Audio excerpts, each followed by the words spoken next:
OASI, which is obstetric anal sphincter injuries, which is a collective term for third and fourth degree tears. A third and fourth degree tear is a type of perineal tear which includes the perineal muscles and the anal sphincter.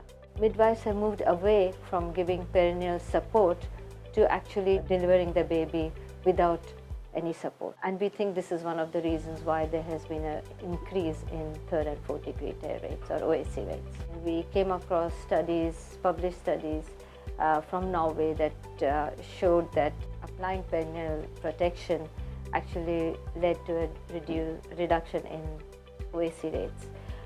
We therefore invited Katrina Lenny, who is the lead author of the publication from there, to come and actually show us how to do the perineal protection.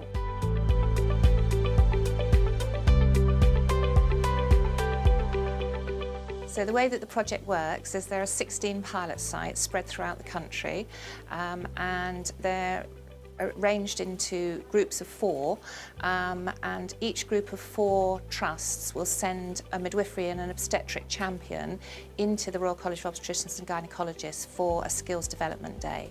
It's a quality improvement project that has 4 aspects to it.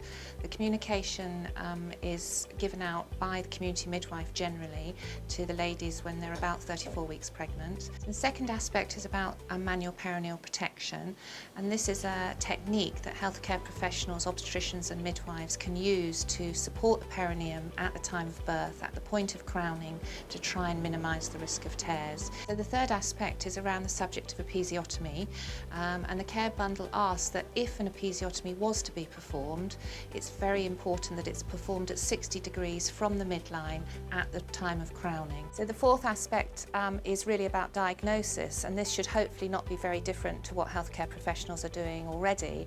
So we ask that every single woman who's given birth vaginally in the pilot sites has a thorough vaginal and rectal examination to exclude any tears and to classify any tears that are there.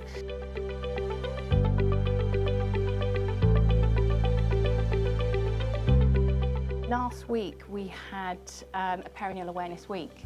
So every day we had our perineal awareness midwives, of which we've got a couple, and including the practice development midwives and our registrars. We were there in the morning with our mannequin, as you've seen, so that the midwives were actually practicing and having a go, watching the videos, so actually, you know, seeing firsthand. I think it's incredibly important from a kind of non-clinical perspective. Seeing the effect that OASI have on women and hearing women's stories is kind of heartbreaking. So any project that could help reduce those rates is definitely worth it. And this one has the evidence behind it and a huge amount of support behind it as well.